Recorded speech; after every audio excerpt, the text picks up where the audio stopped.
predictions on who they think is going to be coming out top 3 to top 5 here, whereas that's normally not the case when I attend events. So I'm super excited to see what unfolds here, starting with this set between Khryke and Vintage. Right, and so we have, is that a Forest tag?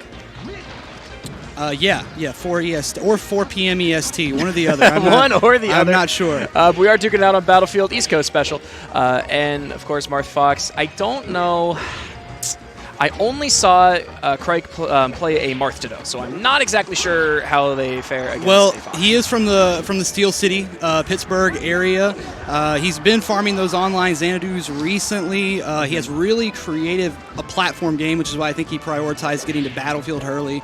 And, of course, you know, he lost to Juicebox, but was able to get that huge upset over Logan yesterday. So, I mean, this is kind of his coming out party in many ways for a lot of these viewers here for the first time. Great. And let's talk about Vintage for a second. What do you know about Vintage? Because I don't. He does have a good Fox secondary. He's kind of the guy who in the community would be like Zane's Marth rival, but I know that they share a lot of games together, and he's got a good juggle game. That was the thing I had noticed the most about him yesterday, but all the matches I called for him yesterday were against floaties, so I'm interested to see what he brings to the table against the Spaceys. And so far, he's held his own really well, keeping sorry, my mic. Oh. There we go. All right. Welcome back. Yeah.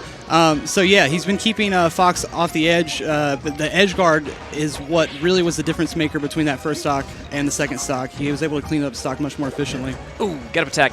Not the best thing, but obviously Khryke's still holding a solid lead here. That was a sick up air, actually. I didn't expect that option. Nice re-grab. Okay. Doesn't get a follow-up. Khryke playing the white Marth. Pretty underrated and pretty underutilized. Oh, nice Okay, that should just be a clean edge guard. We do trade with the fire, but overall, it's a net positive. Sitting 3 stocks to 1 in the first game.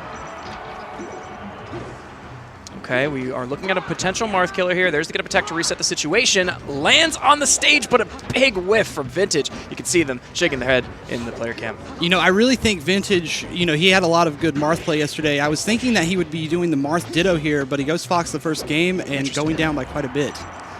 Well, that means we could see a potential counter pick here. We do have to roll to the ledge just to make sure we're as close to the edge as possible for the Marth killer, but it doesn't matter. Very awkward situation, but Fox ends up on top. Khryke comes down. He feels pretty confident here, I'm sure. Oh, especially after that. Game 1.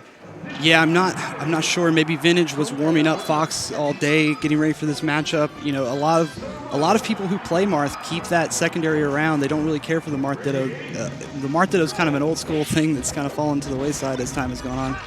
Right. Okay, I like the counter hit with the fair. Oh, wow. Okay, we're starting off very strong for Khryke here. Very surprised that we didn't see the Marth come back after that huge game from Khryke in Game 1. Okay.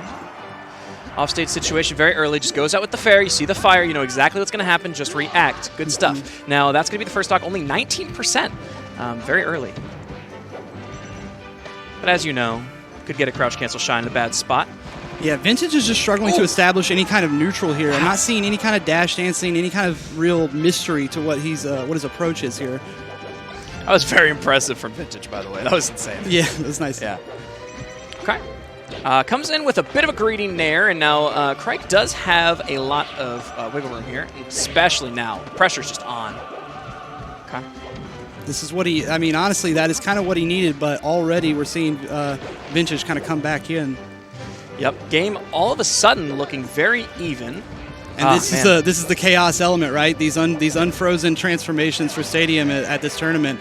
We've seen a lot of players kind of sit and wait for the tree, but even in this tournament, we saw Vintage take the aggression as soon as the tree came up there and doubling up on it here. This could be huge. That forward smash is insane. There's a Phantom! Crouch cancel. That is going to probably be it. We need sweet spots. We need sweet spots in this situation if you're Khryke, and Vintage is covering with just basic moves such as forward smash and things like that. It's the story of the never-ending edge guard, really, because it has been going on for like almost 2 stocks now. I do think that now that the tree is gone, it's over, right? Correct. Yeah. But there's been so much damage racked up now that really he's got to be so careful not to get killed by anything, especially a strong bear like that. Right, and okay, it is going to get clipped by the Dolphin Slash, but we are back. Khryke just needs one grab, though, really. I mean, at this percentage, an up throw is pretty much guaranteed follow-up. Oh, nice tech. Great the back tech. air to buffer momentum. Okay, that's great. I'm very surprised that we didn't get an up smash read there from Vintage. Oh, nice catch. Okay.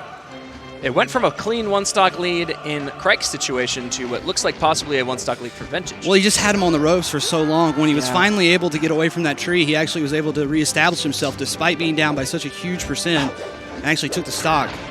It just runs through the Phantom up tilt. Doesn't even happen. Okay. Wow. Yep, there's the big grab. Wow. Sometimes you just gotta let it rip.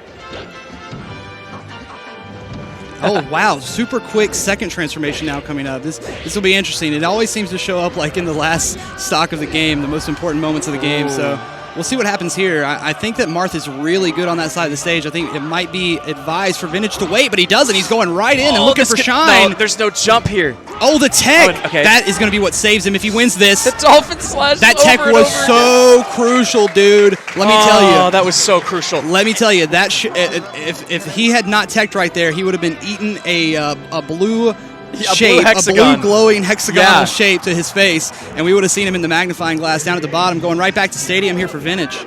Yeah, and that's a 2-0 lead. I mean, that if you're Vintage, that's awful. I mean, you really didn't need to run in there, but you actually had the advantageous situation because Khryke actually panicked really hard there. You can't let that affect your mentality, though, and we're seeing that Vintage is taking the fight right back to him here. Hopefully he'll be able to get some of this momentum back on his side here, because I feel like after that last stock, all of it's firmly sitting with Khryke. All right, we got a fading back fair, just making sure to cover as much space as possible. A lot of the punishes that Vintage is running into are just running into Marth's space when Marth is clearly just trying to control as much as possible. So Vintage being the aggressor is kind of the issue right now. I'm really loving Khryke's Marth and the general Marth resurgence that we're seeing right now in the community between players like him and Logan, of course. Yeah. A character that I've always found pretty underrated by most modern Melee players. He used to be the terror of the scene back in 2010 all the way up to 2017 when PP was playing him. Okay, just forward tilt, get him off. And that's another stock. Nice follow-up, making sure to clean that one up. Vintage absolutely needed that if he was going to stay in this game. All right, another Stadium transformation. This time, it's not going to matter too much. Okay. This is one of the more tame ones.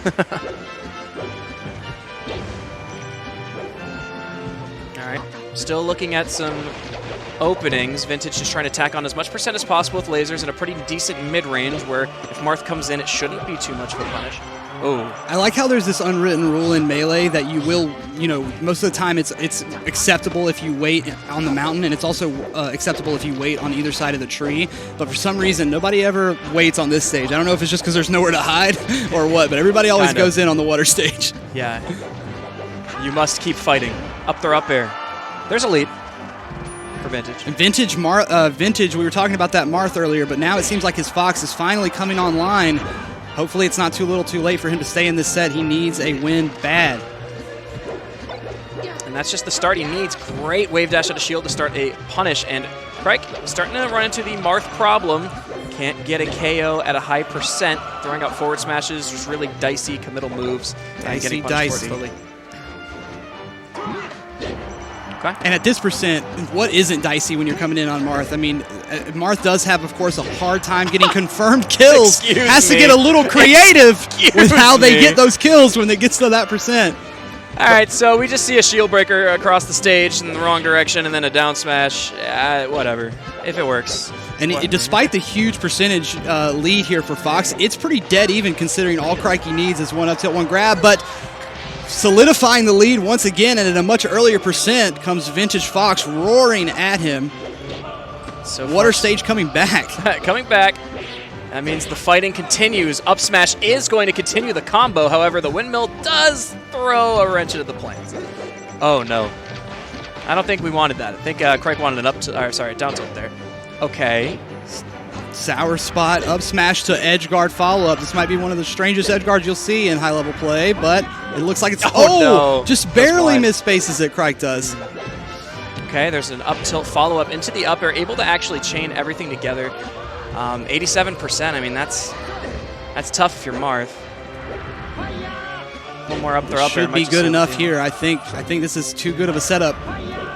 Oh no! Oh man, Khryke's just playing a little nervous, doing some things a little too early, and of course he had that flubbed input on that up smash, but showed great improvisation to actually capitalize on it, and ends up evening up this game stock-wise. And this could just straight up be it if you're Vintage. I mean, you have to be careful here. Yeah. One bad run-in on the ledge, which is something that's happened a few times in this set already.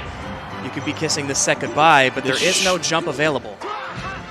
Reset. Vintage trying desperately to get on the board here. If that would have been a hard bear, it would have been enough, but let's see what happens now. Khryke regaining the stage. Oh, no. And looking to solidify this set win, but he catches a hard bear in the center of the stage, and at that percent, there's just no saving you.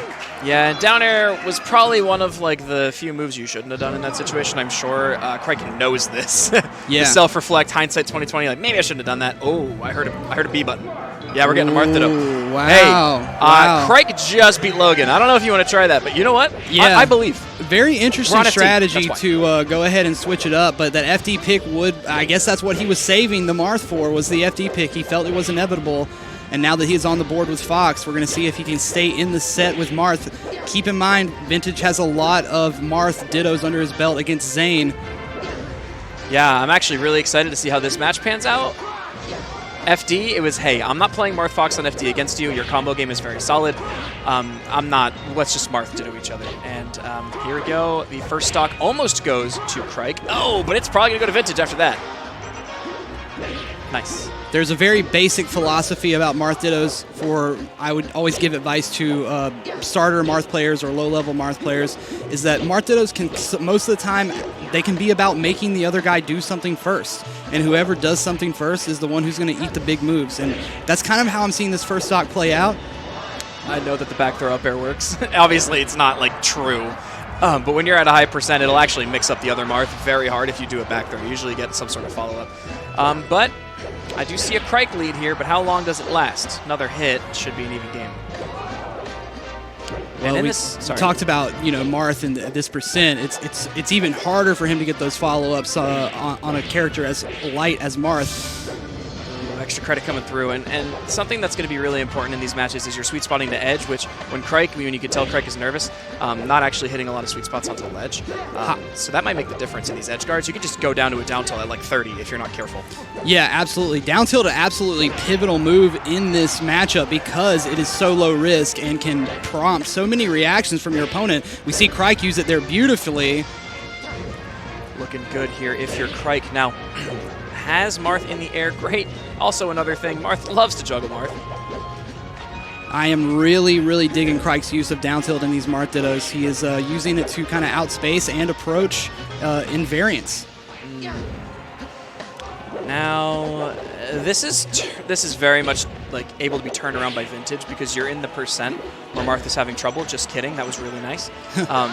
But if it were to not have gone out so well, it could have just been a couple of easy hits and stock count would be evened up, which we could still see. When I was watching those Marth Dittos between Khryke and Logan yesterday, I wasn't commentating, but I was right there front row watching them very intently. And one thing that I noticed that Logan was not doing was the back air edge guarding. And I feel like the back air edge guard against Marth is so good because his path of recovery is so linear. I feel like it's absolutely necessary in this matchup. Nice use of the down tilt there by Vintage to get the stock cleanup. Yeah, another thing you can do, in case you didn't hear me say it yesterday, if you have Marth recovering onto stage because you're holding onto ledge, you do a roll. When you do that roll, you should be able to hit a tipper. Forward smash. You should be able to space that properly. Right by just rolling, you're in the spot. Relatively even here. The gap widening, though, for Khryke with every exchange. Yep. And that's what it's all about, right? He kind of waited and baited that nair out and then just hit him with the big move. And, so far, the old school philosophy of Marth Dittos is shining through true as ever here. Yep, it'll never truly change. This feels like one of the few solved matchups in my mind, just because I've played it so much. But here we go. I was expecting maybe a double jump up air there just to keep the ball rolling, but also it's kind of scary. You don't want to get hit. That was great movement. So as someone who's played a lot of time in this matchup myself, and I'm curious to know what your thoughts on Dancing Blade are, because I saw Khryke trying to descend with Dancing Blade a couple times, and it hasn't worked out for him so far. It depends. I think if someone's ready for it, it's not going to work too much. Yeah, exactly. You really have to kind of catch them off guard with it. I find that, jab is kind of underused in this context too. Oh, yeah. But whenever you think about using jab in a Marth Ditto, you realize that you could probably just down tilt, save yourself some time, and be safer. And this is starting to look potentially like curtains for Vintage here, but we are in an edge guard situation. To bring it to last stock once again, it is going to connect. Just a simple grab on the ledge. Would have taken way too long, would have been way too risky for him to go out there with an aerial, especially like back air, so he just fades back to the ledge, plays it safe, and grabs it. Oh, the roll. Definitely not what was wanted, but we do have an opening here. Vintage needed this. Let's see what he can do. This is his moment. And if you're Khryke, you need to keep your composure. You don't... Okay, nice grab. Oh, no. Oh, that was a huge whiff. That isn't the composure I was looking for. That is probably not the move to go with, but let's see if it ends up costing Khryke this game, because he's been given another opportunity by the Melee gods to make it work. But so far, Vintage is the one capitalizing. And Vintage now has stage control in this edge guard situation. You need the sweet spot. It is going to make it, but Khryke is still on the ropes here. Oh, and the grab goes wide. Oh, the test. That was the down tilt test right there. And Khryke came up just a little bit too slow, too short. Sweet spot tech on the down tilt doubles up once again. Khryke forward air does it. Showing a relentless belief in his own survival and a tenacity that I think will hardly be matched in this event, but still goes down another game to Vintage, and now we're looking at Game 5. And I feel like a lot of these sets in this top 16, top 8 are going to be this close, guys. So get ready for an action-packed day of Melee. Now we're on Fountain of Dreams. The music is too peaceful for the situation that we are currently going through. And there's a big tipper to start up the game. I don't think there's a jump. Wow. I don't think Khryke would have blown that if it was not Game 5 in a tournament with these kind of stakes. I don't know if either of these guys have been in this spot before outside of their local scene. Oh, and the shield breaker doesn't make it either. Vintage climbing back.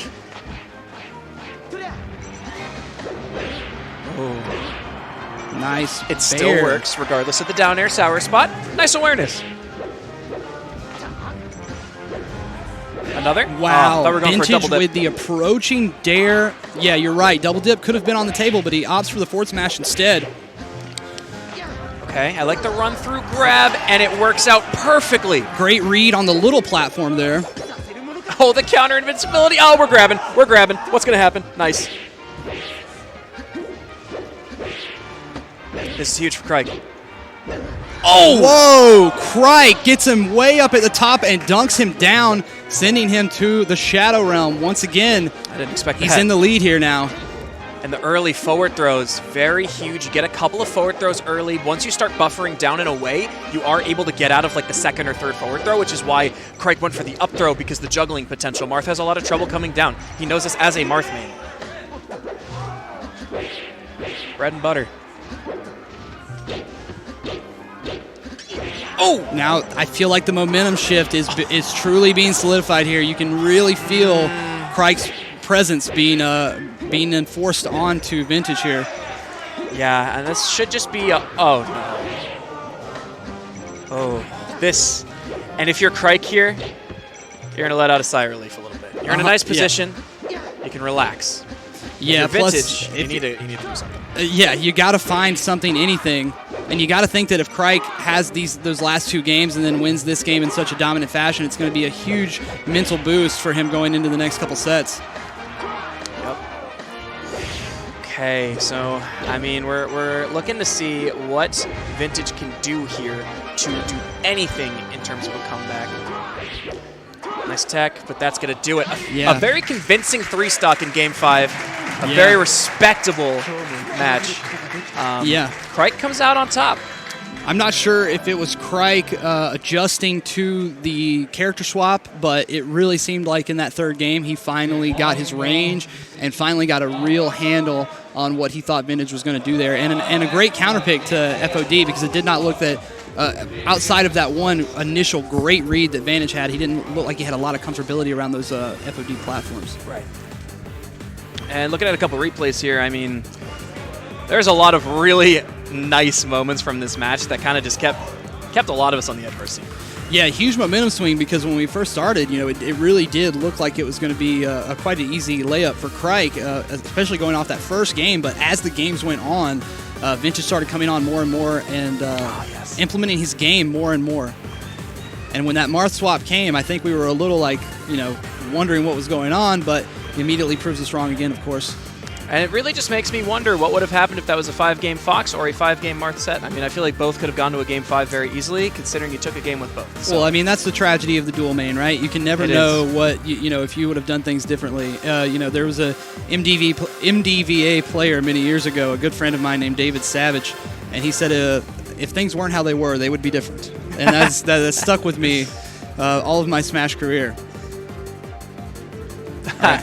I just love when Marths are just like spot dodge grabbing each other and like it's just one of those high intense situations where you're just screaming at that point. You're just like, in your brain, you're just screaming. There's nothing else going on. You're just hoping you get the hit. Keeping composure there is so important. Yeah, and you see there that Vintage was so worried about that back air that he had no choice but to delay his recovery, which led to him just getting edge hogged. And I really feel like Khryke, in the Ditto, he really established the threat of back air, both in the sets against Logan and the set here against Vintage. Mm-hmm. He really made that move look great. And there are a couple of pop-offs in our crowd here. I missed the Vicarious pop-offs. Yeah. I don't know if you feel the same way, but something about commentating at home doesn't feel the same as commentating of course. in the venue. Like, it can never feel the same. Like, the muffled screaming in my headphones is, like, perfect. But you know what else is perfect? When you can experience that yourself. We have Glitch Infinite coming up.